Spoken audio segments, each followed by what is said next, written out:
Danny Flexen here for Seconds Out with the latest edition of FLEXpectations, the weekly look ahead to the boxing action of the weekend.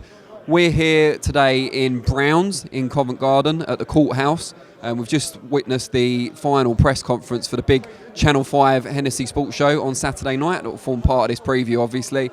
Alex Dilmaghani taking on Francisco Fonseca in the main event. A rearranged main event from a previous show where Fonseca apparently overate after the weigh-in and fell ill not long before the scheduled fight. It got shelved and the chief support was quickly elevated.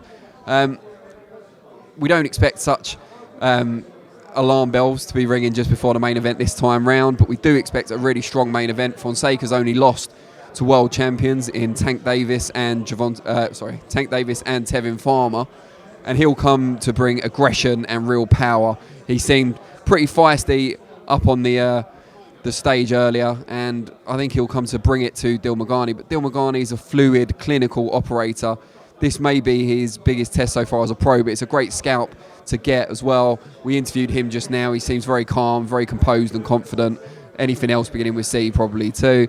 You can watch that interview on the channel later today, or it might already be up by the time you watch this. Really good fight, and the chief support also sees John Joe Nevin, Irish amateur star, of course, runner-up only to Luke Campbell at London 2012, took the silver medal, really successful amateur and in the WSB. He's going to be fighting Francisco Fonseca's older brother, Freddie Fonseca, who's just as aggressive and probably just as powerful in another super featherweight contest. Definitely his biggest test so far as a pro, although he's fought better quality opponents as an amateur.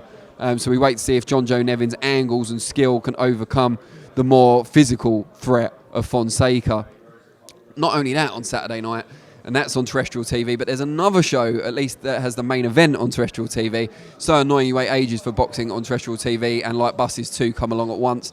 Hopefully the main events won't clash, but on BBC Scotland, we can see the mouth-watering British and Commonwealth bantamweight title clash between two Scots in Kash Farooq and Lee McGregor.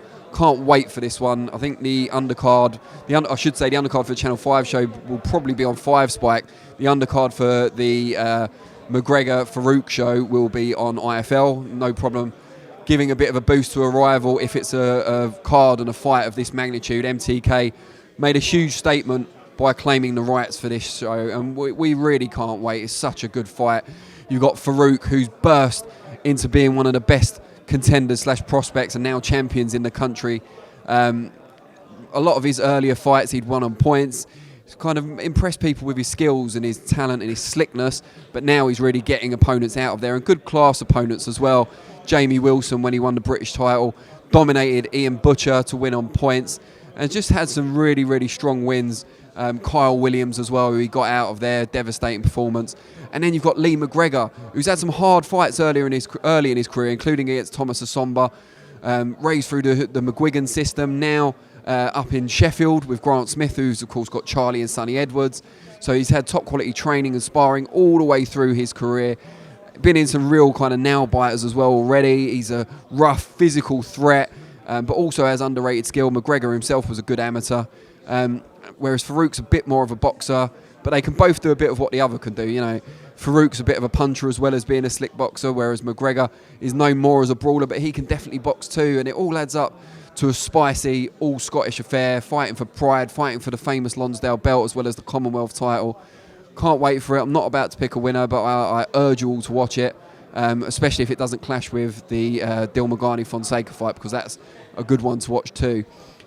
Comment below what you think is the best fight of the weekend. I'm really interested to know. And also your predictions. And if you get the prediction right for both main events, so not just who wins, but how, whether stoppage or points, we'll try and rustle up a prize for anyone who gets both results correct. I'll be back next week with FLEXpectations, 4:30 PM Thursday, but I'll also be here Monday to reflect on all the action in the aptly named Reflections, 4:30 PM Monday. Thanks for your time, and I'll see you soon.